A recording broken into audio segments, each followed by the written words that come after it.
Hey everyone, I'm Matt, And I'm Leslie, and this and is this is Glam Glam That That Plugin. Plugin.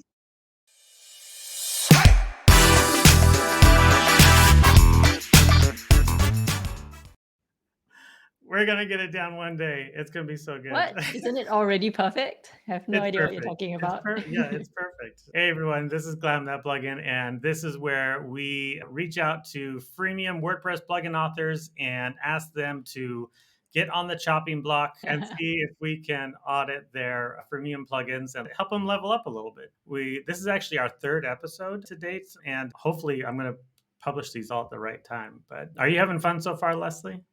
Yeah, it's awesome. Yeah, I think one of my favorite things are the 5-second, 10-second clips that we have in between sections. Yeah, you'll get to see later on. Exactly. So, real quick introductions. My name is Matt. I am one of the co-founders of GiveWP, number one WordPress donation plugin, which is also a freemium plugin, of course. I now am at Stellar WP, where I oversee great freemium plugins as well, like Cadence and Iconic and iThemes. And I'm excited to do some more of that today. And today we, of course, have our illustrative co-host, Leslie. Leslie, tell the world about yourself. Hi, I'm Leslie. I work on Newsletter Glue, where I'm the co-founder and I do a little bit of everything, the business, marketing, design side of things. And yeah, I have my hands in significantly fewer pots than Matt does. So hopefully we can go deeper into the things that I am focused on. Yeah, absolutely. Cool. And today we are very fortunate to have with us Amber Hinds, and we're going to be talking about one of her products that's called Accessibility Checker. So, blam, here she is. Hello. Hey, Amber. Welcome, welcome. How are you? I am doing well. I was hanging out in the backstage, enjoying a little behind the scenes as you guys got started. Yeah, nice. Cool. What we do, generally speaking, is we go through a series of steps. We audit the README, which is the marketing page on WordPress.org for the plugin. We also audit a bit of the website as well, and then the in-plugin marketing and the monetization strategy, more or less. I feel like those are maybe not the most holistic, but a kind of a round view of all the ways in which a plugin can be understood and sold to the target audience. How's that sound? Sounds great. I'm a little nervous, but it sounds great. I'm looking forward to hearing what you have to say. Yeah. So cool. So first off, we are going to audit the README.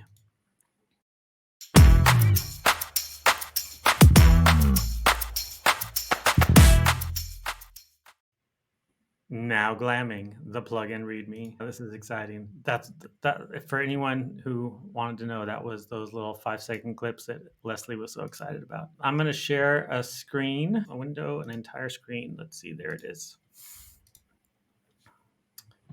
And there we are. And this is the README. So I'm going to walk through a little bit here, and I'm probably today I was thinking I might go through a little bit of even the process of how I do these types of things in general. First off, for everyone who might not be totally initiated, there's always a cover image, there's an icon, there's a title. This is the author, and there's these tabs here. And this whole section is all populated by one file in the plugin called readme.txt. And the purpose of this, the reason why this is so important is this is how your freemium plugin is found by the world, and it in several different ways. Primarily, it's found here on WordPress.org. If people go searching on WordPress.org for plugins, this is what's going to power that search so that they can find it. And that same thing happens if they are looking for plugins in their WordPress admin. If they go to plugins, add new, and they look for something about accessibility, ideally, hopefully, Accessibility Checker is going to come up high in that search. But the third way that I want plugin authors to always be thinking about is that this is also the page that powers Google search as well, or any other search engine. And that aspect of things is something that a lot of plugin authors often overlook, is how that so many people, when they go looking for plugins, don't go to WordPress.org first and search in the plugin directory, or they sometimes don't go in their WordPress admin. They just go to Google and are like WordPress accessibility plugin. So that's an aspect to this as well that I want to make sure that we talk about. This is Accessibility Checker. And I'm going to go top to bottom a bit quickly. First things first, I like the visuals of the cover, but I definitely would reduce a lot of the text. Try to use the image as much as possible to focus on this fun stuff, because this is here the big benefit that they're looking for. And you'll hear me use the word benefit a lot today. I like really talking much more about benefits rather than features. But this right here is the payoff. When folks are looking for what you are offering, they're looking for this kind of thing. So use that cover as much as possible for showing off that benefit. And then, real quick, I would also say in the title, I like the title overall. You did a great job. Sometimes folks don't realize that you can use the title in very keyword focused ways, and you've done that really well. The only thing I would suggest is not have the company name in the title, just because it gives you a little bit more space. And most often, they're not going to be searching for it by your company name right now. They're really going to be searching for this, or they're going to be searching for audit your website or WCAG. They're going to be searching for these things. So we can just free up some real estate. Or maybe there's something about your company name that I didn't think about. Can I ask a question, or should Yeah, I yeah. wait? No, you should. This is a convo. So originally it was just accessibility checker, and Yeah. we got a lot of feedback that one that is like super generic, because it's like Hmm. a what it does, not Yep. it's not brandable, it's not trademarkable. Whereas, and we had this whole conversation about should we create a product name for it, and then we're like maybe we will, but for now we're gonna it's equalized digital accessibility checker. I Mm-hmm. Mm. but I struggle with that because it's long and it's a lot. Hmm. But Hmm. I'd be curious on your thoughts on just like the product name itself, because that's why that's there, because accessibility checker is very, if you Google accessibility checker, there's a million of them, right? Yeah, totally, Yeah. totally. Yeah, personally, when it comes to again, like I mentioned, how it's all it populates all of these search engines. When it comes to WordPress plugins, I like them being boring. I like them being extremely descriptive. I think Accessibility Checker is perfect, and that's why I would lead with it in the title here. The great thing about the README, you can make that title whatever you want it to be. It does not impact your plugin in any way whatsoever. You can update it right now, and it'll be reflected there right now, and it doesn't matter. You can play with that for sure. But I agree, if it was only accessibility checker, I would be saying you need to add some more keywords in there. All I think is, when you think about the whole entire page, you already have equalized digital here. You have it in lots of other spaces as well. You don't really need it in the title. But I could see you're trying to productize the name a little bit. That might be a whole other episode, is how do we How give do you name your plugin? a name? Yeah. But for this purpose, I like Accessibility Checker. I didn't see another one that uses that term at all, and I think it's really useful. Next one here that I'm going to jump to. I really like the way you did this. I thought it was creative and unique, and I think links in the README are super important. I think it's the first time I've seen somebody lead with the links like this, and I love keeping them up high, but people's attention span is short. So I really want a paragraph here before I get to all these links. This is like jumping to second base when you got to get them to first base first. So give them a good, really good, strong hook and say exactly why they want accessibility checker. And I'm going to use that as a hook to talk about the rest of the content here. And I'm going to just do it generally. I don't want to belabor it too much. But the benefits focus thing is one thing I want to see a lot more of here. Everything here is very descriptive, and that's helpful, but I feel like it needs just a little bit of a push more towards like why, the leaning towards the why as much as possible, leaning towards the benefit of what all of these do, because I feel like scanning a page, for example, or a page scanner or a post scanner, for a lot of folks, even me, who does have a concept of accessibility but aren't experts in it, the what am I going to learn by scanning the pages? What am I going to how am I going to benefit by doing that, by using that feature? And I want to see that throughout the README a lot more, rather than feature focused, if that makes sense. Do you see what I'm saying? Yeah, that does make sense. Yeah. And then one other quick thing about the copy. This is a great video. I just want it way up a lot higher on the in this sells the product really, really well overall. Although Leslie will talk about this a little bit later too. It's a little bit long. Like I'd love it to be 5 minutes or less, Yeah. but yeah, exactly. But it does a great job of selling the product, and it needs to be higher up on the thing. And It's this also a paragraph, little out of date, like 2 years. So I'm like, "Remake this video." So I will definitely put a 5-minute cap when we remake it. yeah, I feel your uh, pain. Videos are so hard. they Yeah. are, especially short videos. And truthfully, like you probably will get even more bang for the buck if you get it down to 2.5 minutes, probably. Okay.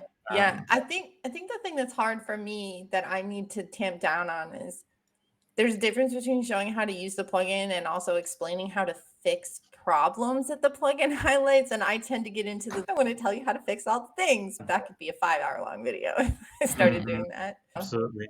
So I think I Absolutely. have to figure out how to communicate like what the plugin does without getting into the weeds about like how would you actually solve a problem that it shows you. Yep. Absolutely. Especially with this type of product, I could see that. And we'll actually talk a bit about that as well when we get to the pricing, because that's a significant issue with the pricing too. This paragraph is a perfect example of what I was talking about too. Is what you're saying here is to get started with accessibility checker, go do this thing or that thing. And that's very descriptive. But what you want to say, I actually wrote it down somewhere. I got to pull up my notes real quick because I don't want to misstate it. What you want to say there is more our starter guide shows you how to start getting actionable insights on improving your website accessibility in a matter of minutes. You want to say something like that in this paragraph. Instead of go Okay. click here or go watch this thing, you want to tell them why they should care about these things. I have that in our notes for you later. Is that a good illustration of what I'm saying? Does that bring it home? Yeah, that makes a lot of sense. And that's the kind of tone I think would be really beneficial through the whole entire thing, is really leading them towards here's why you want to do these things and we're the tool that you want to do it with. All right, real quick, the everyone who has listened to me talk about readmes and stuff knows that I paid a lot of attention to the tags. The literal tags themselves aren't the most significant thing, but and how they are implemented throughout the rest of the README is, because that definitely informs not only the WordPress.org search, but it informs Google really, really well. But it's a matter of how you implement them throughout the page that's really important.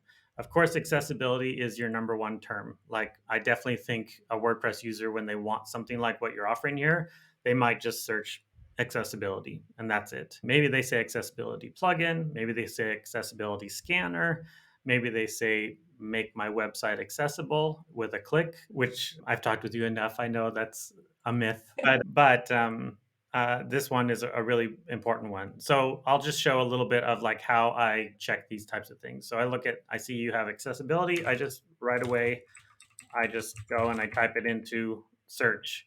And this shows me immediately you did a great job with that term. I see it up here in the title. I see it in some links. I see it in some headers. This is great. This is perfect. That's exactly what it needs to be. And then I move on. One thing I try to highlight with folks is Google is really smart about knowing that if a person is searching for accessibility, that it also means accessible, but WordPress.org is not. It doesn't figure that stuff out. So the fact that you have both in this case for .org purposes is really good. I go to accessible and I see 2 out of 7. I see it in a headline. I see it in some copy. I think that's relatively good already. That's fine. We go to ADA, which can be a little bit weird. Yeah, like readability. We don't care about that in this case, but there we go. It's up here in the H1. It's here in another heading. This one could be improved a little bit, it looks like. If that's an important term, I'm not sure. I understand that ADA is significant, but if it's really a term that people are using to search for your product or not is my question. As a parent of a child with disabilities, I know the ADA is really important. Yeah. I'm Is just there saying, yeah. Are there any sources to know what people are searching? Is that public or no? Yeah, that's the $1,000,000 question. So the I'll answer skip is to it's that. not public. There's no dashboard to see analytics for WordPress.org searches. No, but my what I do is I assume that if it's a trend on Google or in general, that it's a trend on .org as well.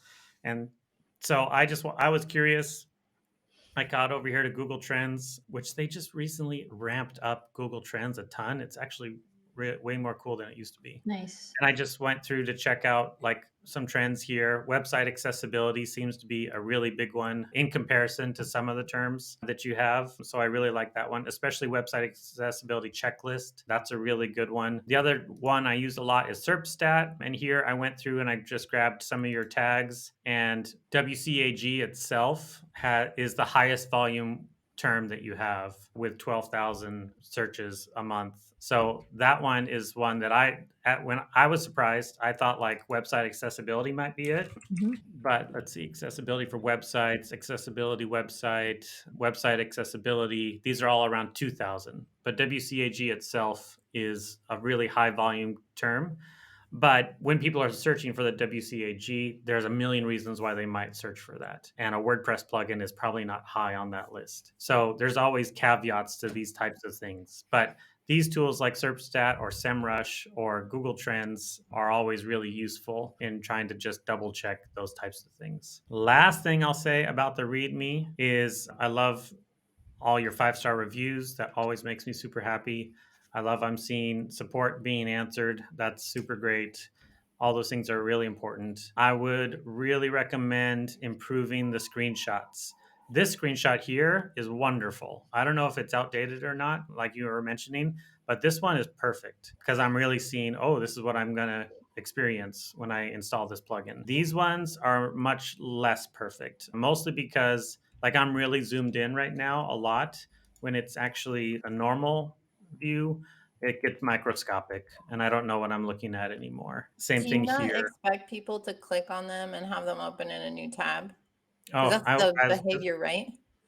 it doesn't open in a new tab. It opens in the Or same in the same screen. tab, So yeah. the last thing I want them to do is click on an image on .org plugins because you're taking them away from the page. And I want to keep them here as much as I can. So with these ones, these I could because I dug in, I'm like this is a lot of the functionality that I want people to understand about the plugin. What I would literally do with these though is I would make them an animated GIF and zoom in on the area and have it scroll down and things like that in order to really be able to focus in on the actionable insights that you're actually providing in these screens. Right now, at a first glance, you have to assume people are lazy. They're not going to spend a lot of time here. They're gonna if you're lucky if they actually click through at all. Like most likely they're going to see this one and that's about it. But if they do click through, you need them to be able to get the idea immediately without much second thought. Does that make sense? It does. I did not know you could put GIFs in this space. Yep, in screenshots, absolutely. Yep. I will just take a minute just to be a little self-promotional. Here, our first one is a GIF, however you'd like to say it. I'm trying to be accessible, inclusive in the way I talk about GIFs and GIFs. The very first one here is supposed to give a really strong impression, and it's animated too. And Here's the most of weird these, thing about this that I debate sometimes. Technically, WCAG says anything that autoplays for more than 5 seconds has to have a pause button. So if I yeah, put those on my README, I am technically adding a web content accessibility guideline violation to my plugin README. if So you make it longer than 5 seconds, though, right? yeah, if I could make it 5 seconds and actually communicate what it is. But then by the Hmm. time they get there, there's no way like built into the plugin READMEs for someone to restart one. There's no play pause No, button on these. no, like So it would probably you have could see played by them the all time they got to playing. the end of the page, and then what was the point? Hmm. There, you could see So them here. They're all playing. Any of them that are GIFs are playing right now. And mhm. so when you get to them, it's going to be halfway through the animation in one way or another. Yeah. So in the But limitation of the space, it probably has to be looping. mhm, yeah, So for and me, it almost might be better to have not really many screenshots and have more videos or something embedded because yeah, that would allow user control over the animation. yeah. The only benefit besides those things to the screenshot is that Google likes screenshots, and these tags here are related to the screenshot specifically. So if you use these to be descriptive of what's going on here, that's also helpful. So Google loves media-rich pages. So I would definitely not recommend not doing screenshots, but if you want to limit them to only very static images and make them really descriptive, then I think that makes sense. But I just think it hurts you when it's really hard to understand the screenshot at first glance. Yeah. That makes sense. Yeah.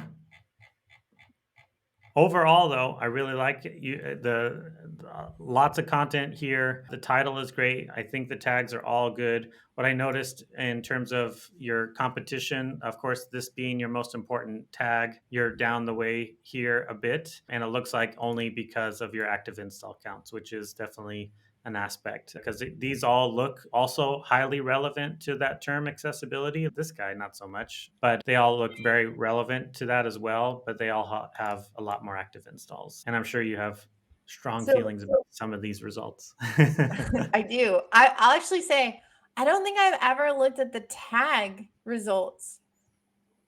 This page Mm. that you're showing me, I've never looked at before. But if you search accessibility in the search, we're Yep. way higher than this. So this is eye-opening to me. It makes me need to go look at the tag page because I've never done that ever. Oh, yeah, there you are. Yep. You're fifth here. Yep. That's nice. But again, like, why? They have the word accessibility one time in their README and they have millions of installs. So Yeah, I'm exactly. guessing that's why. Yeah. But that shouldn't be enough. It's not in their title, it's not in their tags. But this is what I mean. I've had this rant too many times that the WordPress search is not a smart search. But cool. We spent a lot of time on the README after I just had a big pep talk with Leslie about how I want these to be so short. Yeah, Matt. I didn't do a great job of keeping that short. I had so many thoughts here. Leslie, do you have any additional thoughts on the README? I had a couple, but I've been like sitting here trying to decide if we should make this part longer or if we should move on. We should. We should talk about the website for sure. Let's So, move on, and I can add some stuff maybe after the video or something, some of the small yep, stuff. absolutely. So, next, let's talk Cool. about the website.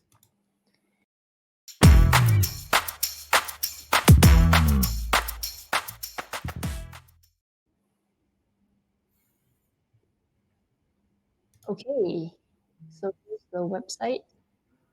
Let's talk about it. The first thing is that I love this section. I feel like the headline and the sub copy is really good, and this image is really nice as well. Get started was an interesting call to action. I think it's nice, but I think it's also quite vague. So it's possible that you can play around and see what else you can try out. And the other thing is that these two calls to action are different, and I like them being the same. And also the how can we help as a call to action is confusing because you usually you want a verb or something like action oriented as a call to action, whereas this is a question and it feels like you're gonna answer it, and that answer should be the call to action, maybe. And the last thing that I had as a note here was that I actually didn't realize that this was your agency website. Like when I first started looking at it, I had my plugin website lens on and I was making a bunch of comments about it. So for example, if the get started, my original comment was, this is interesting that it leads to your contact page, given it's a plugin. And then I realized later on, I was like, oh, this isn't your plugin website. This is the Yeah, agency we've been trying to combine. website. I And the wanted to one hear a little bit about that. Like, are you considering breaking out the plugin away from the agency or So in our long run, our goal is to not have an agency, and this is going to at Mhm. some point get rebuilt into a plugin website. But we have to have a Right. revenue yeah. Yeah. revenue to support that. And so it's definitely weird and it's hard to know. Like honestly, when you said that, I was thinking, I wonder where that call to action goes. I might actually just get rid of that call to action because I don't know if that get started is actually super helpful there. But yeah, I Yeah. think our homepage maybe could do a better job of funneling people to Mhm. product versus services. Mhm. But yeah, that's I why we think, didn't create a different website for the plugin, is because we're not playing like ultimately Equalize Digital is supposed to be a product company. That's the Mhm. hope anyway. cool. That makes sense. So actually I have a point about that about this next section. So because you're like a combo of the services and products right now, I think it'll be actually really cool if this is the top And then you go to the next section, and then it's here are our services and products. And then it's the audit, bespoke websites, and our accessibility checker plugin. And then like with the learn more link for each one. And if I'm interested in the audits, I click learn more and I get taken to a different page. And then with the plugin, I click learn more and then I get taken to your plugin page. And then that makes it really clear. So it's the top is okay, we're all about accessibility. And then like here's the 3 things or the 4 things that we do within the realm of accessibility.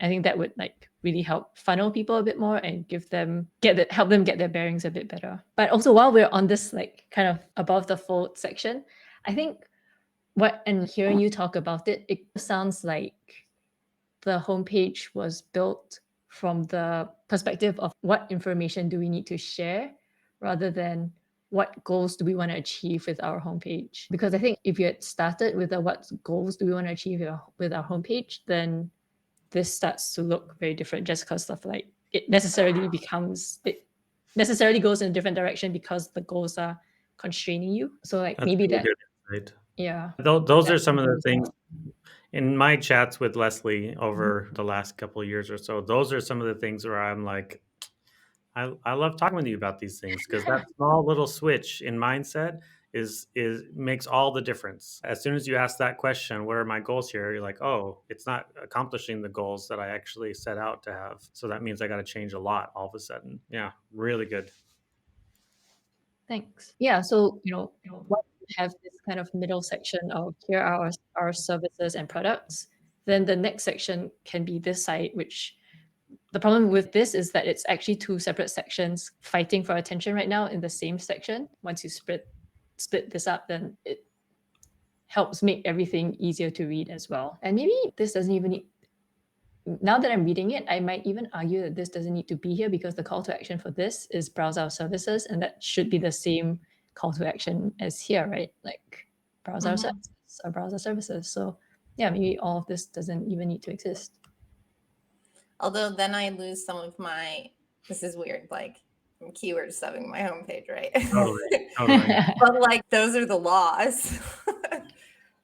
So Mm, I will say, like with this website, we Mhm. spent a lot of time trying to figure out how to like get a lot of text in for SEO reasons. So mhm, probably Mm. it's worth it for me to go back and actually figure out if that's even working. mhm. So But I'd say that, maybe there's too much text, and that's why. yeah.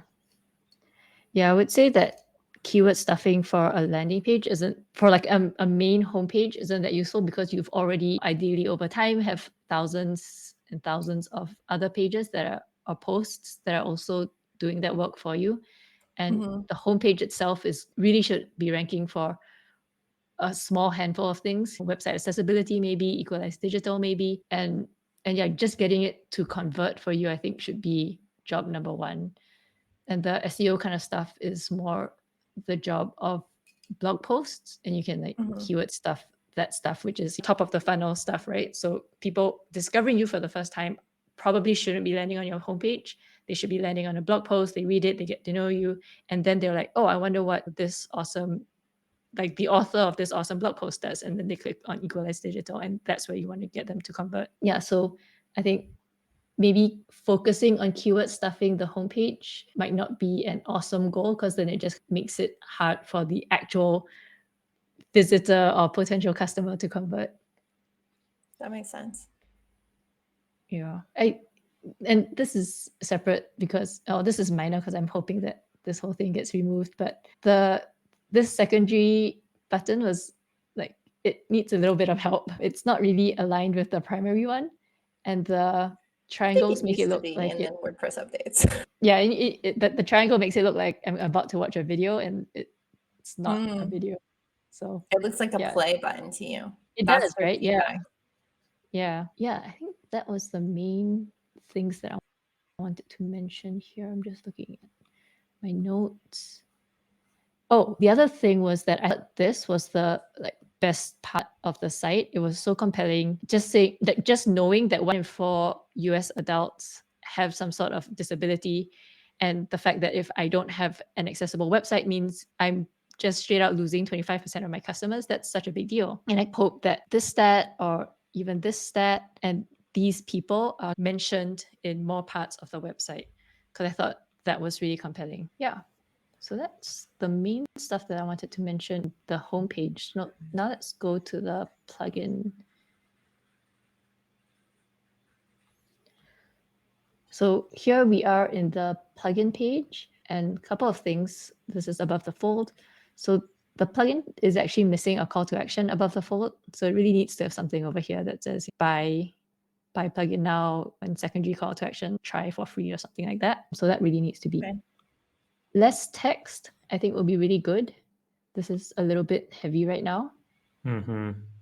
And I'd love if, I don't know how you feel about calling your plugin a plugin. Some people don't like that. I personally try to avoid it for my product as well. I always just call it newsletter glue. I might even call it like a newsletter platform instead of a plugin. But I really think that if you're able to say what it is, take off the agency services lens and then put on the product tool plugin lens, like I think that would be really important so that people, again, know what they're looking at.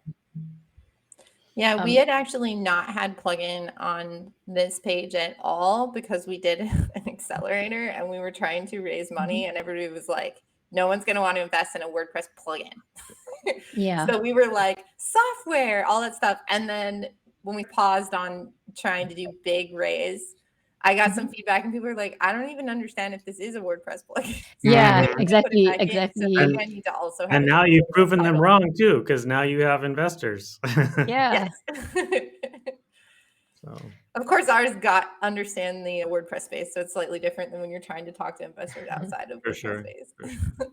Yeah. I'll just reinforce what Leslie's saying here, though, is that this should be similar to what I Very was saying clear. with the first paragraph of your README. There should be a hook, like your elevator Mhm. pitch, that's one sentence that makes it like, why do you care at all? And it should be really succinct. Yeah. So let Do you me think it needs the word plugin, or would it be better to just be like WordPress Accessibility Checker as the you title? WordPress accessibility checker. I think like, it needs to say, it needs to have a noun. So is it a tool? Is it a, like even tool would work well if you're okay with calling it that. Checker itself can be a noun or scanner or yeah, I agree though. Some sort of noun that's Yeah. really clear. But I like Okay. I like having WordPress in there. If Yeah, it's for sure. like if you're not going to say plugin, then say WordPress for sure. Yeah. Okay. I'd also move the breadcrumb somewhere else because this is valuable space. So let me just switch tabs. This is ours. And so I just like cheekily put WordPress newsletter plugin here, also for SEO reasons. And also if people want to mentally situate themselves, okay, this is what it is. And then like big benefit. And I'm okay if people miss this, which is also why it's not a very contrasty. And so I think it'll be great if you could have a similar kind of label on the top here. So it's like WordPress accessibility plugin. And then this is like the real benefit of it over here. Yeah, I think mentally like structuring it that way would help a lot of things. Yeah, and then this way you don't even need the sentence anymore because you've already put it on the top over here as a label. Where would you put the breadcrumbs? I don't know, maybe higher up or something, like out of the way. Yeah, I'm not sure. Maybe just higher up. Okay. Yeah. Okay, so going down. This section had the same issue as the earlier one, where it's actually two separate sections fighting to be in the same space. So I think if you separated out the two, that would be really great because they're both really important sections, right? One is the testimonial section, which incidentally would be really great if there were pictures of everyone who gave the testimonials. And then this is also really important because it's straight out saying why you should use it. So I think both of those things having their own space would be really good. Then the last thing that I wanted to mention for the website was, so you have this really compelling headline of the business case for accessibility, but I actually think that the better business case for accessibility was the one that you had over here, which is this. Because if you're telling me that I've just Mhm. automatically removed 25% of my target audience, I don't want to do that. That's 25% of my profits or my revenue. So I feel like this is actually the strongest business case. And it's also much easier to read. And so if you put that there, then immediately I understand why I should do this. Whereas You have risk of that. lawsuit sounds, sorry, Matt, you want to go? No, no, you. So risk of lawsuit sounds like far away. I might cross my fingers that doesn't happen. That's how a typical person would think, right? Oh, I'm not going to worry about that. Search engine will be like, oh yeah, I'll do the other SEO stuff. I'm like doing my content marketing. I'm good there. Increase sales and conversion. So again, this goes directly to the 25% 1 in 4 Americans. And that's so much more specific than kind of like a generic increase sales and conversions. And practice social responsibility, like it's great, but it's also not a business case. So Mhm. yeah, I think I just really like the people with disabilities control more than $8 trillion in discretionary yes. spending. That's a follow-up to that first one on the Mhm. homepage that Leslie's calling out. Mhm. That one, that's huge. That's a big one. Yeah. Yeah, and we have it buried in a paragraph. Yeah. Yeah, so I think if you just had those 2 sentences, that is the business case. Like, you can just remove everything else, and those 2 things are so compelling, and people are gonna wanna request the demo after that. Mhm. Yeah, I think that was the main things that I wanted to talk about. Again, like, we could spend an hour here going Yeah. into detail, but Matt's got me on a strict time limit, so we are gonna Yeah. move on. I blew through it on the README. But we also want to talk about the pricing in plugin Mhm. stuff, monetization stuff, and Yep. Leslie and I are going to tag team that one a little bit. Let's jump into monetization. Sorry, can I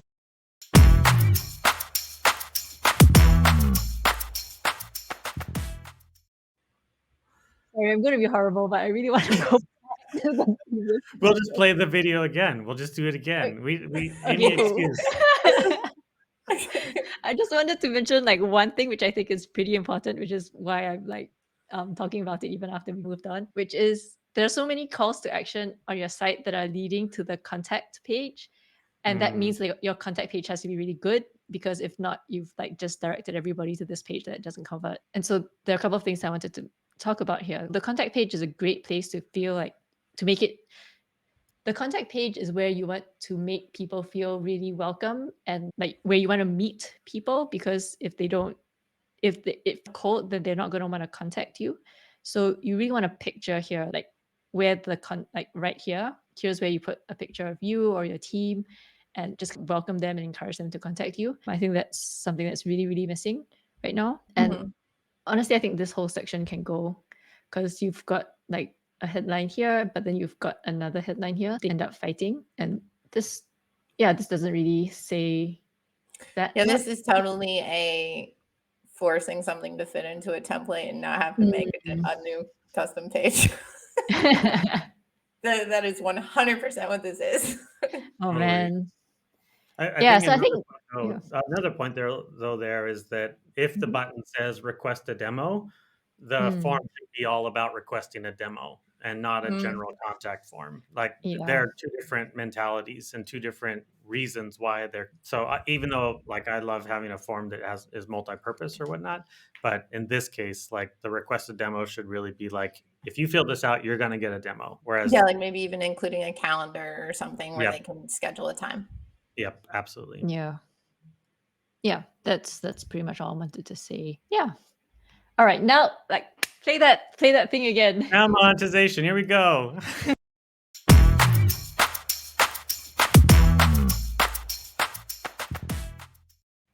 Oh man, I need to create some more little videos like that just to Those are clam it up awesome. some more. Cool. Yeah, let's start here and then jump into the pricing page too. Oh god, So I go hate for it, this Leslie. page in our plugin. What do you hate about it, or what do you already have plans to change? Let's start there. So it's the same outdated video. The quick Mhm. start guide is not really very quick start. Like you have to really read it. I'm pretty sure it fails our readability check. I'm pretty sure it has like a 13th grade reading level or something. Uh, ultimately, I think we have plans. We're going to redesign this to be more of like a summary and dashboard that shows other things. Nice. But yeah.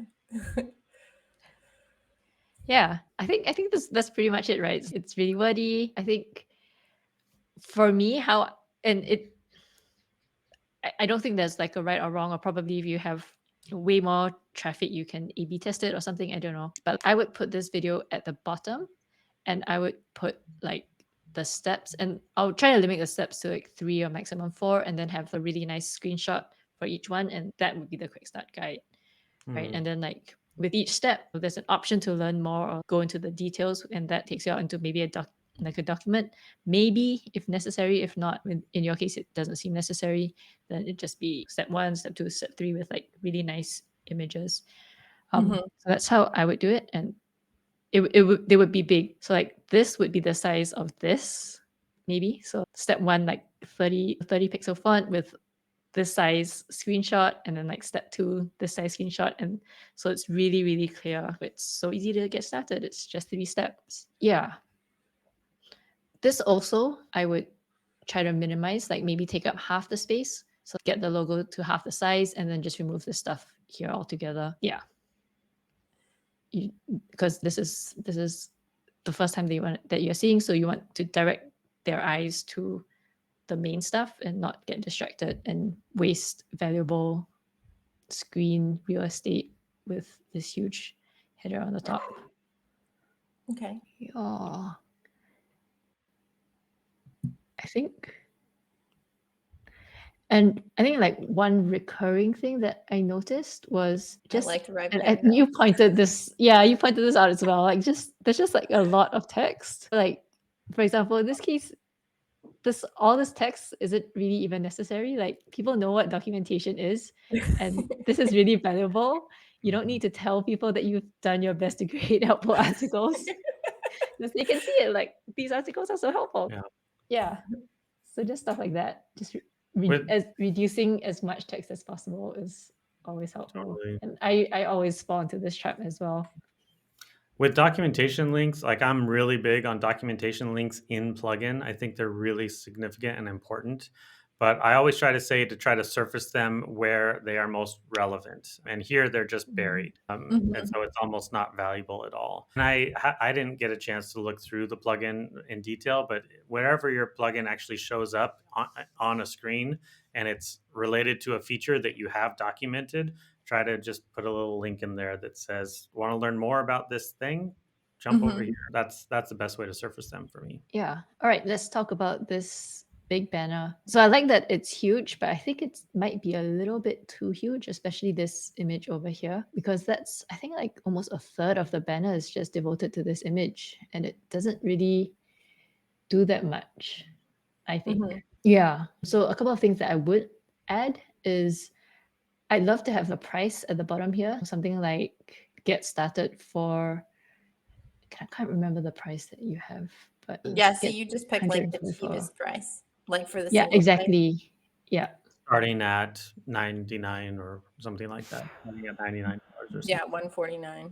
Yeah, Yeah. 149. Yeah. In a year. Like just putting it there kind of helps people get an idea of if it's for them or not. And Mhm. if they're like, oh, this wasn't that expensive, then it encourages them to click and find out more. And I think Matt's gonna suggest that you turn these features into benefits. Benefits, like why do I want to scan all my post types? Yeah. What does I don't ignore log mean? Yeah, yeah, exactly. I'm sure those are powerful features in different ways. Mhm. But even the ignore log one right now, me as a plugin author and somebody who knows a little bit about accessibility, I'm not totally certain what that means or Mhm. why I care. Yeah. And that's another one where if you just start thinking more about the benefits, it just changes the way that you write the content every single time. And I think like you've got a cheat code which so many plugin authors don't have, which is you have an agency that does the same work as your plugin. So you have like inbuilt customer interviews like in Mm, your daily absolutely. work. And so the way that I would think about writing the features is basically when you talk to your customers or your clients and they tell you which features they use or which features got them to upgrade or which features them, or when you're talking to them about the plugin and you can see their eyes light up for specific things and they're like, oh my god, like I didn't know you had this. And when they say stuff like that, you're like, okay, those are the features that we're going to mention here. And normally it's only going to be like 3 or 4 features across all of your customers, and just mention those 3 or 4 and then you can add the and more at the bottom. Those are going to be the things that are going to convert people anyway, so you don't have to worry about naming Everything. everything. Yeah. Oh, one Realizing now last. how out of date this is because there's a feature listed there that we moved to the free plugin. Oh, and one other thing that I wanted to mention was you don't have UTM code, so you don't actually know Yeah, how well these pages are converting for you. yeah. Um, Oh, they which is a pity. should. Yeah. They Also on don't the keep README, I forgot to really. mention that too. Everywhere, I'm like, Mm, "Where we need some UTMs." Okay. I'll go back and yeah. look at that. I actually I UTMs are so important, especially when it comes Mhm. to, having a lot of links in one screen like this. You really Mm. wanna know which of these links are the ones that are working, and that's what UTMs can tell you, and the same exact goes for the README. Is like, if you see that a link way down at the bottom of the README is getting a lot of clicks, that's your cue to probably put that up higher up the README. Mm. Or if nobody's clicking anything on the bottom third of the page, maybe that means you got to shorten up the README. There's lots of insights you get once you start tracking whether or not those things are being clicked on. Yeah, I know we have them like on the in the reports on the edit screen, all those documentation links on each issue have UTMs, but maybe we failed to put them here and in the README. So I appreciate that. I'll have to go back and look. Yeah. Yeah, cool. So now we are in the settings page, and there are a couple of things I want to mention here. Same thing here. I love that it's so big, but I think like it should be big, showing the right information. So this image can be smaller, and then the awesome benefits and features can be bigger, and then a little bit more details on the pricing.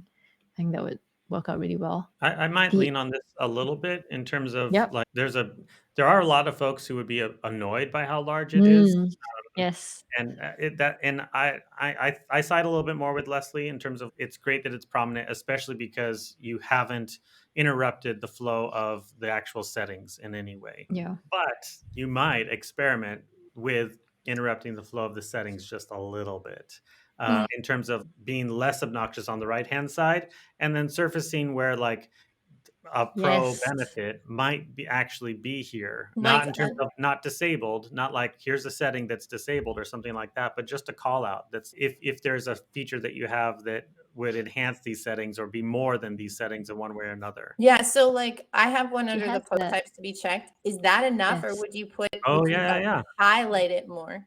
I would highlight it So a little more, yeah, personally. yeah. So the way I had it in my notes is that the upgrade banner is a bit too shouty, and this call to action is not shouty enough. There you go, Okay. yep, Just because this is the contextual bit, and so this is where you really get them because they're like, "Oh, damn! I needed that recipe custom post type to be checked," and then they like really need to upgrade to pro like right away, right? And Mhm. mhm, so making this, I Stand think out you can more? just kind of like, yeah, stand out more, maybe put it in like a container and you can color the container, like just a light yep, color, it doesn't have to be crazy or anything. And then but also like really pay attention to the copy here, because again, like this is where you're going to get them, right? Because they really needed that recipe or that events custom post type to be checked. So just like really paying So maybe attention something to like this not copy. seeing all your post types here or something like yep, that. yep, yep. But Maybe, Leslie, yeah. Mhm. you probably wouldn't want to do both, right? You have the really loud right-hand side and Exactly. So like this yeah, one less shouty. yeah, yeah. Yeah. I actually And think also, yep. oh, I was gonna say, I think if you had I don't think you have other custom post types on this website you're testing on. If you had other ones, they would be there, but you would not be able to. They'd be disabled Ah, options. So it would show okay. all the post types and then it has Mhm. this message. Yep, that makes sense. There you go. There it Yeah, is. like Yeah. that. Yeah. So this is our Oh, super messy we need it on those give page. forms. We need that. Yeah. Oh, damn. I really need to check out those gift forms. Yeah. If you did have a little bit stronger call out here, you might move that Hmm. whole upgrade part down to the very bottom. Mhm. Yeah. Then Or you you can could have a remove it little bit of altogether. a both and, but in a lot more nice way. Mhm. Yeah. Yeah. So I think that's something really worth looking at. And everywhere else in the plugin that you can do something like that, like Yep. contextual call to actions to upgrade, I think that's really, really powerful. Yep. And So once you start adding the UTM codes, you'll be able to see if they're working. this this is probably the only case where we have a setting where you can see what you're missing. We've generally not put other pro settings in the free plugin as disabled. It's a setting that Hmm. goes across. Do you Sorry. recommend that? I wasn't sure. I thought people didn't really like having pro Yeah. settings disabled in a free plugin. And so that's I why we don't were avoiding doing that. yeah, I don't love disabling the setting. You're not allowed to do it anyway Yeah. inside the Yeah. repo. Yeah, Yeah. but I do think doing that call out in that Mhm. context is totally great. So just say other settings you would have access to or something like that, No, I right? mean, you I wanna be mean, specific. yeah. Okay. Yeah. So you're not within the plugin guidelines, you're not allowed to gate features, like feature gate. Mhm. But if you are just showing people specifically what they're missing, that's okay. Yep. Yep. Yep. Yep. Yeah. And also, I just wanted to mention this link goes to my.equalizedigital.com. Mm-hmm. So Oh, going here. Goes straight to checkout, more or less, doesn't I it? know it goes to a login page. Oh, I see. it's Like it goes to probably the because we account changed page. our URL and I have a blanket redirect and we failed to update this URL in the plugin. There we go. Oh, yeah. We So it caught it goes for you. here. Thank you. Little QA going on too. Yeah. I think that was it for me in terms of the settings. We can talk about the post the meta box now if you want. Let's do that. Matt, did you have any other things that you wanted to mention here? I think that's great. Okay. Cool. So we're here and we're about to see my horrible. No, it's not showing up. What's happening? Um, Accessibility. Okay, here we go. So I have 280 contrast errors, but I love this. I don't know. Do you call it a dashboard? A summary? yeah, it's just our like summary tile. I don't know. That's what we Yeah, just I call it, love the it so summary. much. It's great. It's so clear. I know exactly what's going on. The thing that I intuitively wanted to do was click on the things, and I found, Someone else just told me that last week. yeah. Yeah, so I saw 280 contrast errors. I was like, click, tell me more. And oh, can't click. So I think that would be really helpful to do. Mhm. Yeah. I'm not sure how useful this is, just because I want to say it's a little bit preachy. And because you're telling us like automated tools are great for catching some things, but then you also have to do manual accessibility. And yeah, like when we're in kind of the tool mindset, I'm not sure if that's the place for additional education. Yeah, so I think like this might be better off as Yeah. content. Yeah. I Yeah, I've had a couple of conversations with you, Amber, about that Mhm. line that you're trying to draw, and I've seen your conversations on social too, often about how some tools are promising types of accessibility that they can't deliver, and I could see that you want to be educational about that, and I think that's super important. Do you want to talk about that just a second? I Mhm. Yeah, I have I'm torn about this because I would love to just tell people the number of past tests, but there's two things. One is that from just like a liability standpoint, yeah because people Mhm. could use this tool in order to assess if they're complying with laws, we have to be really careful about not promising certain things. And the reality is you can't do that. yeah I'm also very aware of the fact that accessibility people don't like Mhm. that. And we're yeah trying to not get, I don't need certain people that have large followings to talk yeah really poorly about our plugin. yeah The other thing that is Wait, interesting about sorry, this, like hardcore accessibility people don't like automated tools. Is that what you're saying? because without, so when you read this, it tells you this tool will help you, but it will not make your thing accessible. And Mm. without that sort of knowledge, like a lot of automated tools, they don't say that. And then people think all I have to do is use the automated tool. If it has yeah 100%, then I'm done and my website is accessible, and which is not true. yeah I wish it could be. And maybe someday we'll have enough AI, I don't know, that we'll be yeah able to make it that way. But no automated tools can do that. Yeah. Um, No, Yoast SEO has the same problem. They're trying to surface how well your on-page search optimization is, and it's, "Hey, I get all greens on this keyword. Yeah. Why isn't my post a rating?" yeah. And then I'm probably people are like, but why isn't it on the first page of Google? Exactly, right? Yeah. Yeah. So I hear where you're coming from. I think my suggestion under these circumstances is actually a really tried and true marketing tactic, which is you make everything about the customer. You make Mhm. them the hero of the story. And so in this case, it's like you can make your site accessible and we're here to help you. Make yourself Mm, secondary yes. in these types of scenarios and make them primary because that's what you want them to understand is that Mm. my tool isn't going to make your website accessible. You're going to make it accessible. We're just going to empower you to get there in one form or another. Do you think that That works? sounds so good.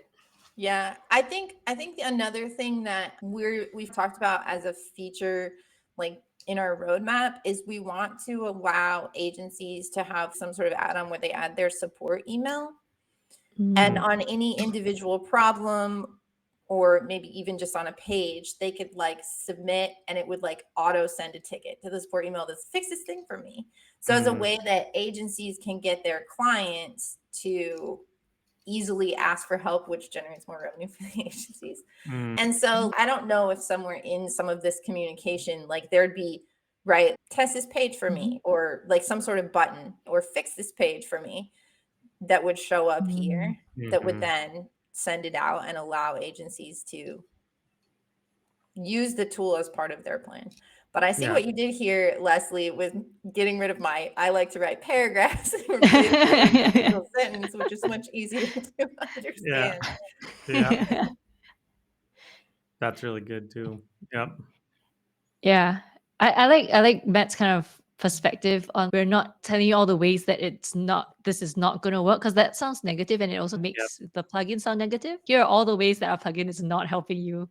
Um, Mhm. sounds kind of Saw that refreshing. I saw that also on your FAQ on your README. The very first with this question is, I'm gonna go there. Does this plugin make my website accessible? And I know that's that pain point that you're trying to address. Yeah, And and you're I like, said, "No." no. I know, it's so bad.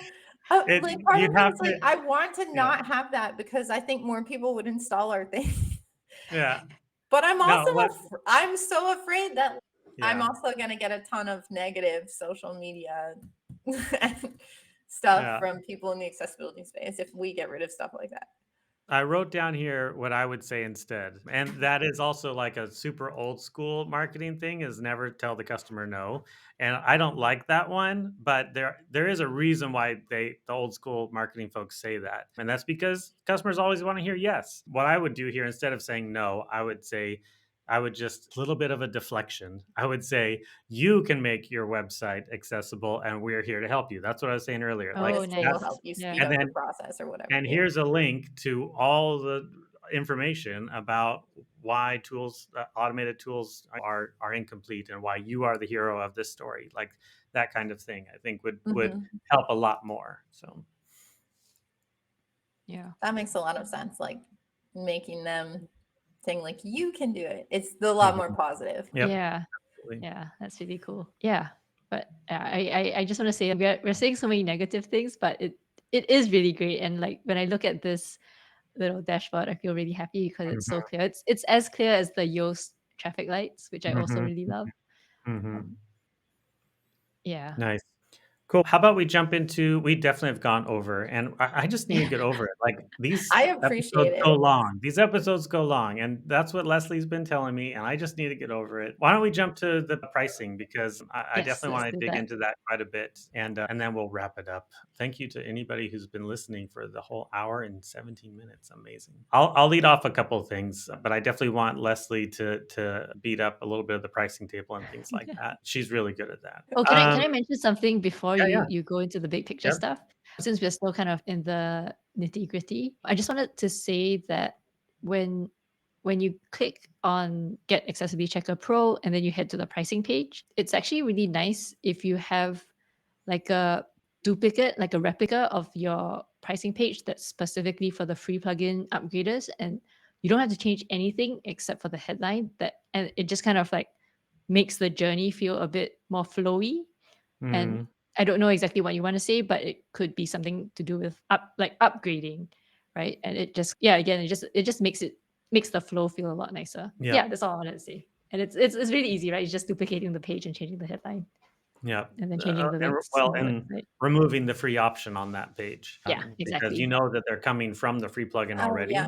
So, like, that type of page, I always call it "Why go pro?" Like, Why go broke? Nice. Yeah. That's a good one, and there's a couple brands that I oversee that we need to do that on as well, which we haven't done yet, so that's a good reminder. One thing I wanna call out here in terms of monetization is you do have a really unique situation where you really are selling licensing and services all at the same time here, and it's Mhm. a little bit convoluted, and doing that is just it's always tricky, it's always challenging, but of any of the plugins that I've reviewed over the last years that do that, I understand why you're doing that. Like accessibility requires services because the truth is like things like security often require hack repair. Those types of things are always like add-ons to a security plugin, things like that. There's reasons why there should be services involved in one way or another. But one reason why I say it's a little bit convoluted is because you have a whole nother page here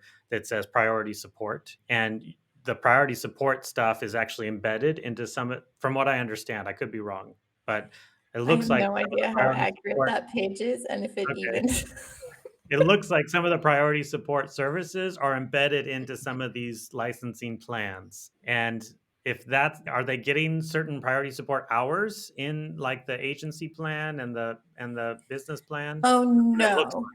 like. Okay. Yeah. We do the thing that we do for if you go back to the plugin pricing, Yep. we do have a twice a month accessibility hours office call, which is like Yeah. anyone can join for Okay. those plans. So that's a value add, not a service. Yeah, it's just a value add for this, and it's not one on one. But It's you're saying that the professional level folks can also join that if they wanted. nope. Oh no. Okay. It's So it is. only in small business and agency Got it. Okay. So it because is. we're trying to It's not. motivate people to Yep. Absolutely. upgrade. And then the 30-minute onboarding call, tell me a little bit about that then. Yeah, so we do basically at the small business and agency tier, they as soon as they purchase, they get an automated email that has a link to my calendar. And if they want, they can schedule a 30-minute call. And for the most part, they're showing up having already installed the plugin.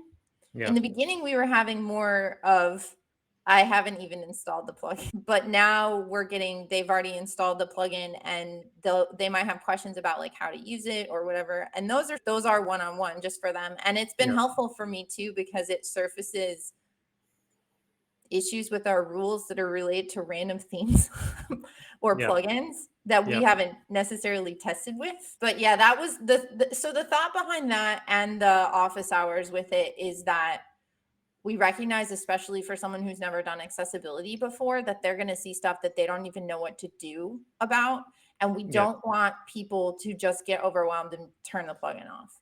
absolutely. Yeah, So no, our thought behind these was that it could help with retention. And then yeah, Mm. I'll also fully admit that we have ideas for add-ons that will exist at these levels that just haven't been built yet. And we were trying yeah, to yeah, figure out how maybe we don't need to justify with extra things because the number of sites is different, but we were also trying to figure out how to justify a higher cost. So we're yeah, like, what else can we do when we don't have the product yet that we yeah. want? I love both of those things. I love the value adds to these levels for sure. I just think you have to sell it a bit more because especially the 2-hour accessibility office hours one, because way better than I do. Like accessibility is not a once and done type of thing. It's ongoing and they're going to need ongoing support in one way or another. And that's what that does. And if they're actually serious about making their website accessible, they should be attending those office hours. But I didn't see anywhere on the page where I get to learn about the value of those office hours or why I should Mm. care about those office hours. And that was a big missing piece for me. And then the onboarding call, like you're saying, like we do that at Give as well, but we don't call it an onboarding call. We call it a 30-minute fundraising website audit, Hmm. which is essentially we're going to give you 30 minutes of our time for us to tell you the how you can best use this product to fundraise better. That's really it's not we're not going to install things for you. We're not going to configure things for you. And it sounds like a very similar thing that you're doing. Mhm. I would not call it an onboarding call. I would probably call it something like a 30-minute accessibility consultation or something like that. Because Mm. if they knew that they're going to get 30 minutes of your time, Mhm. That's a big deal. So onboarding sounds like you're going to configure my plugin, but 30 Yeah. minutes of Amber Hinds time. Oh my gosh, sign me up. So Okay. those are the two big things I would change there. And that I'm glad you clarified because I thought these were part of your priority support services. So are you getting rid of the priority support services? Yes. I mean, we also have a packages for like ongoing accessibility audit and remediation, Mhm. which for a while you couldn't buy those. They weren't productized. And so the Mhm. priority support was like the patch for that. Yeah. And now those are productized and like people can just go buy them. And so yeah, it's Where are something that those? probably needs to be cleaned up on the website Yeah. and in the plugin where it links over to it and everywhere. I Where am are like those running on product less time than I have on my to-do list. yeah. Where are those productized services things in the website? Under services, if you go to accessibility remediation Okay. Ah, and accessibility audits, they both link over to the same thing, but they're different pages. But if you scroll down on this page, that's where you can see those plans. Yeah. Yeah. I I This. think all of this is oh wow. Okay, cool. I think all of this is really thorny in terms of understanding how to yeah. get folks interested across the board. I think there's definitely a way in which I that the plugin and the services should be a lot more. Mhm. It sounds like you're trying to separate them a little bit and even lessen the services side of things. But the whole thing about the onboarding and what we were just talking about in terms of consultation, like I see that as super valuable stuff. And it could be that like you have one of these tiers, productized tiers, that's this is what we offer all the time and you want to get people onto one of these tiers and the plugin Mhm. is part of how they get onto one of these tiers and so even and you call that something that's really clear and obvious it's a productized name and you say on your plugin page and you get one free session of our accessibility consultation instead of all of the sessions. The value add there is or the accessibility audit or the however you want to name those things instead of having a lot of kind of similar but different Mm. services. Try to bring them all under one hood and break them up so that it's a lot more connected to the plugin. I it sounds like you've done a lot of tweaking and changing to all of these things, and that we're probably catching you right in the middle of still more tweaks and changes, right? Yeah. Yeah, actually productizing this and making them viable without having to have a proposal, Mhm. that just happened in like January or Oh, the wow. or Nice. February. So Nice. not that long ago, but that Yeah. was for us trying to cut out some of the back and forth sales time. Yeah. Yep, exactly. A lot of people are Has it still worked? calling and talking to Chris. But we're a very small team, and so it was like, can we make Mm, it so that people won't have to contact him? I don't know. Yeah. Leslie, yeah, any other it's thoughts on pricing stuff? quite a lot, but I think it's Yeah. hard also to it's so hard because like we're not in the day to day of your business, and so it's so easy to sit here in my chair a million miles away, just saying all this stuff about someone else's business. But yeah, because like we went through similar repositioning and pricing challenges as well. So a lot of what you're saying resonates. Like, how do you justify a more expensive tier? Do we have to add more services? How the features aren't ready yet? Like all of that stuff was stuff that we went through as well. And yeah, I like super sympathize with you, and I know it's really not easy. Abs Yeah, I think like a big picture thing that I would say is, especially since you've told me that Chris is still having to field a lot of these calls and you're still having to do quite a lot of helping customers or clients figure out which tiers they need to be on and stuff like that. It sounds like you just need to simplify everything. This is similar to when Gordon Ramsay goes into a restaurant with 10 menu pages and he's like, okay, nope, now you're a burger restaurant. Um, and like the only thing Yeah. you sell is burgers, and the only thing that customers are allowed to say are, do we want tomatoes or not? And I think just looking at your services page, I think it could benefit from that. So if all your services had the same pricing page at the bottom, which was just no more signups. It's just kind of like, I don't know. You would have to improve on everything that I'm saying here right now, but it could be something like starting from 6 hours of auditing, because like the rest of it is all the same, right? So it's like starting from 6 hours of auditing a month, starting from 1199 a month, and then just contact us. Because Yeah. as you said, like Chris is getting all these calls anyway, so it would probably be easier to explain to customers if they could see just one thing, especially since it's services. So those are actually set up as, Mhm. if you go, it starts a subscription in Ah, Stripe and all of that kind of yeah. stuff. So I don't know, like we've just switched to be able to make people buy them Yeah. off the page. So I don't know if I would take that away. Yeah. And Mm. I will say it is helpful when he's getting on calls with people too, and they have already seen pricing, Mhm. because now he's, not that it's wasting his time, but at the same time, Yeah. like people know where we are Yeah. if they want us to audit and remediate stuff. So he's not having a lot of Yeah. tire kicker conversations, Yeah. which, so I think that that's beneficial. And for us, it was really important on those things that it's like you need to be in a specific, I don't, it's a very long thing. I actually did a WordPress accessibility meetup talk about like how we figured out these pricing, but Mm. like the hours numbers break out on our team's time. So I can't Mhm. have someone 11 hours a month or something, or like 8. It's just like a True. weird, it doesn't make sense. Yeah. Yeah. So, The way um, that I was thinking about it is you have it simple on the site, and then once people get in touch, then you can give them the menu, right? Because Mhm. the menu is actually not that confusing. It's just that it looks really confusing now because there's a lot of it, and then there's also plugin pricing, and then there's also support pricing. So it's just kind of yes, we like need to trying to refine a figure lot of out, that. yeah. Like even Yeah. if this was just one big thing, and then you have 6 hours plus 30 minute strategy call, 119, and then 12. So it's one big box with all the small numbers, and then just contact Mhm. us. Yeah, So one product that's that has variations exactly. instead of 4. Mm, Yeah. Yeah. Yep. Yep. That So would it's make still saying sense. the same thing, but like it's just simplified. Yep. Um, yeah, Yep. because it just feels slightly overwhelming right now. mhm. Yeah.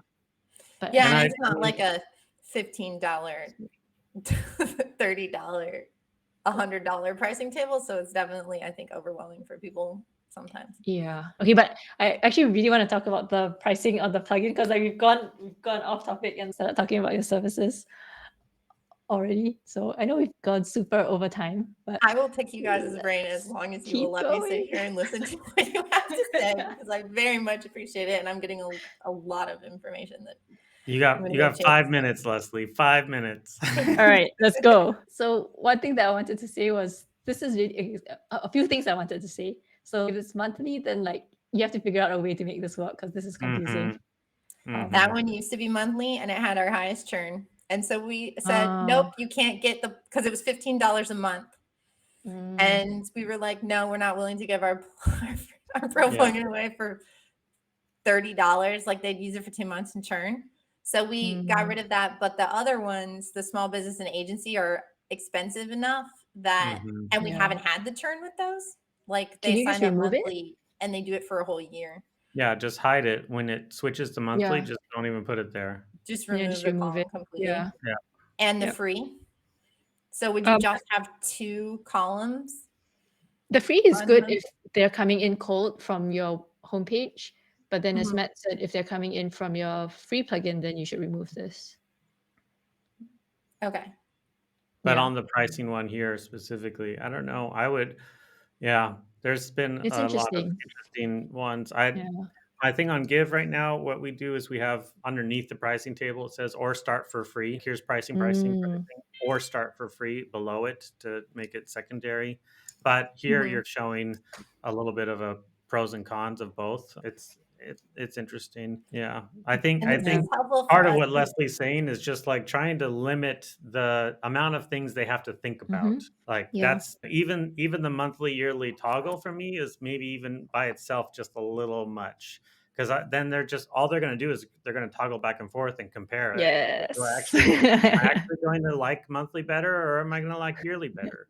When really you want them to not think about all that stuff so much and you just want them to click buy, of Mhm. course, on the thing that's most relevant for them. But, so you do actually physically it's plug-in licensing, and they're being charged monthly on the small business and the agency one? Yeah, and that's Yeah, we working. just set up monthly recurring subscriptions in Yep, EDD for those 2 yep, plans, yep. and Mhm. yeah. How long Is have you your had preference? monthly? Sorry, you We've go. had monthly since right before Black Friday in 2021. And so we Mm, experimented with the professional monthly until last August. So not quite a year on it, but it was yep, like 8 months or so. And then we were just like, this one just has such a high churn that it didn't make sense. But the small Mm, business and the agency monthly, we haven't had any churn on that at all. And nice. I think like it is helpful to pay 180 a month versus $1,800 upfront. Yeah. yeah, Do you prefer people to be on monthly or yearly? If you had I a would choice. prefer them to I would prefer mm, them to be on yearly, I think. But at mhm, the same time, if the monthly is an easier opening, and I think they think, especially like mostly what we're seeing buying that are agencies, not like an individual website, they always purchase the yearly. But I yeah, think Mm. agencies, especially if they're thinking we're going to start offering this, but we're not totally sure, it yeah, feels like less of a jump to them Mhm. to say we could buy it because because they can cancel it at any time. yeah, Are So most of your customers on yearly? yeah, most are on yearly, So I except would. for maybe at the agency tier. Those might have a larger skew outside of Black Friday. At Black Friday, they always Mhm. do yearly. yeah, Because on Black Friday, you only get a discount on the first month because yeah, the way Ah, renewals work, totally. it's a full price renewal. so I would Yeah, default to yearly. I'm not sure if you it already should were default to default. yearly Oh, okay, when you cool. load the page, Okay, but so it's just me. it might cache and remember. So if you have it on monthly and you refresh, it might still show you monthly. But the Got default it. is yearly. I'd Okay, be so most interested in trying to get really good data on yearly versus monthly, mm, and the Mhm. average, like the ARPU, average revenue per unit, essentially, of each churn rate, things like that. It's possible that the agency ones, for example, they're on an annual basis, even though they're charging monthly on an annual basis, they're giving you about $900 a year. Let's say, maybe it's more than that. Who knows? Oh, if they churn, you mean? Yes, like they're only doing 6 months of renewals typically. I'd wanna figure that out and then think about just switching that to $900 a year. If that's generally speaking what they're paying you anyway under that monthly situation, you might wanna think about changing it up just in order to be able to focus the purchase options as much as possible. But or like you said, the large majority are on annual. Mhm. So compare what you're getting on the monthly on an annual basis and see what that would look like if you just ask them up front to pay for the year instead. Or you might go into it at the end of the day and do the total opposite and be like, I know I'm going to lose them after 6 months. And so let me just basically charge one and a half of whatever that is at the monthly rate right now, in mm, order to get 8 months out of them or 9 months out of them instead of revenue instead of the 6 months that they're churning at right now. There's a lot to experiment there because you just have so many different options, and I feel like if you really analyzed how many customers am I getting at this rate compared to this rate at this revenue compared to that revenue, you probably can really consolidate a lot of this pricing down quite a bit to make the yeah. pricing the purchase decision a lot easier for the customer. That and that Mhm. Yeah. that's what I would want here is try to make it a lot easier for them to make that decision and click quicker. Yeah, Okay. some design stuff that stood out to me as well. So if this is the most popular one, you really want the button to be like the opposite color so that the button itself stands out as well. The calls to action. So I would just put buy now for everything Yeah, because we'd have to put screen reader text on them. Right now, this is it's you can't have the same link that does different things oh, okay. because a blind Buy person wouldn't have context. This gives context to a blind person mm, about what the button does or the link. okay, that makes sense. So ignore that. This isn't a feature, so I would remove the check what do you call this? The bullet point. I remove the Mhm. bullet point from here and like de-emphasize it because then it just gives people one less bullet point to look at and have to consider. And think about either putting this at the bottom here or at the top on this section. It's just a design thing, like you can figure out like where you prefer it. But again, that just helps people like structure the data a bit better so that they know this area is just for the features and these are the additional things I'm getting. And people are familiar with this concept of one site, 5 site, 25 site. And so this can be placed like in a different area, if that makes sense. Mhm. Yeah, just because this list is they're all slightly different things. This is about licensing. This is actually just like a heading. And then these are the actual features, right? So you just want to format everything better so the data is structured in a clearer to understand way. I'm not sure if that makes sense. No, it does make sense. Yep. Okay, cool. I guess it's not that important in your case. I kind of like putting see all features or compare all features like at the bottom here, and then they can click an anchor link and go there. Yeah, just something to consider is not very important. But you had a point there actually too, because if you go down to that table, it only compares Mhm. free, and it only compares one Yeah, currently. yeah. Because So Yeah. this, yeah, so it really needs to show all the different tiers. So I think you yeah, have 3 paid tiers, so they should show yeah, all 3. and Mhm. paid is not really a tier. Yeah, Yeah, as the current reality is there's nothing different in the plugin between those tiers. that's not true. You've got the 30-minute onboarding. You've got Yeah, the but that's not audit. so I guess that table down below doesn't list non-plugin features? And it But can, that's and Yeah, it not a should. plug, right? yeah, That's a customers don't think about it that way. They think okay, about these things as the Yep, additional benefits that I'm gonna get when I absolutely. buy this. okay, And the yeah. VIP Yeah, email this tier. support, it's only an Yeah, agency, preferred status, exactly. like, all those should be down in that comparison table. Okay. Um, Yeah. and I would definitely sort the table according to start at the top with the things that free doesn't have. Mm, Oh, Yeah, yeah, so that you're emphasizing the benefits you get in each of those paid tiers, essentially. yeah. And you can, yeah, like, like, right now I kind of have, like, subcategorize. items groups together. Mhm.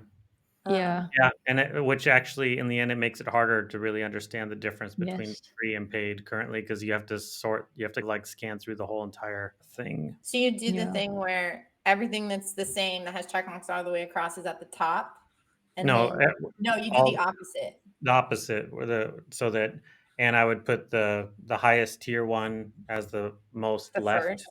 Yeah, and free is at the very right. So, uh, Mhm. yeah, you're really emphasizing the value adds at the top, and as you go down further, you start to see that the thing that's Everything on the has it. left, the biggest paid thing, has all the things, and the one that's the right, the free, has the least amount of things. Mhm. Um, that type of thing. Yeah. I'd also consider doing subcategories. So these are all just Yeah, to group it. integrations. So then you can just put, like, integrations and then just because so that it's not just, like, this huge list of things. Mhm. And Yeah. all of them definitely benefits oriented again. Yeah. Yeah. Yeah, I think that's it from me. Matt, did you have any other things that you wanted to mention? I absolutely love this plugin and everything you guys are doing. Oh, thank Um, you. Yay! I I was on Amber had me on a meetup a long time ago, and she got to audit my plugin. Happy to Alex did for the most part. I helped him. I was his assistant, but Yeah, yeah. yeah. And so I like to be able to give it back as much as we can. But and I'm learning that Glam that plugin is a long series. It's just what it is. Like this whole time, I'm thinking all of this stuff was valuable. So Yeah, uh, this has been one of the best hours and 40 minutes that I have ever had. So thank you all very much. absolutely. And anybody who listened to this So whole happy entire to help. thing, thank you. Oh my goodness. Somebody really is benefiting from this. Yeah. I hope that the listeners also benefit. Yeah, I Yeah, hope folks are I commenting. watched one the other day and I took away some ideas related to, I think you were talking about doing stuff on the WooCommerce Mhm. directory. And actually I was at WordCamp Phoenix and I like found WooCommerce and I was like, hey, can my plugin be? And it was literally because I Absolutely. heard you tell someone else that. Yeah, So yeah. absolutely. You have an integration. You can scan WooCommerce product pages, right? So Hmm. You should be on the WooCommerce marketplace for sure. Yeah. Nice, gang. Thank you so much. And everybody, this has been Glam That Plugin, and we will see you all around. Yay. Bye. Thank you. Bye.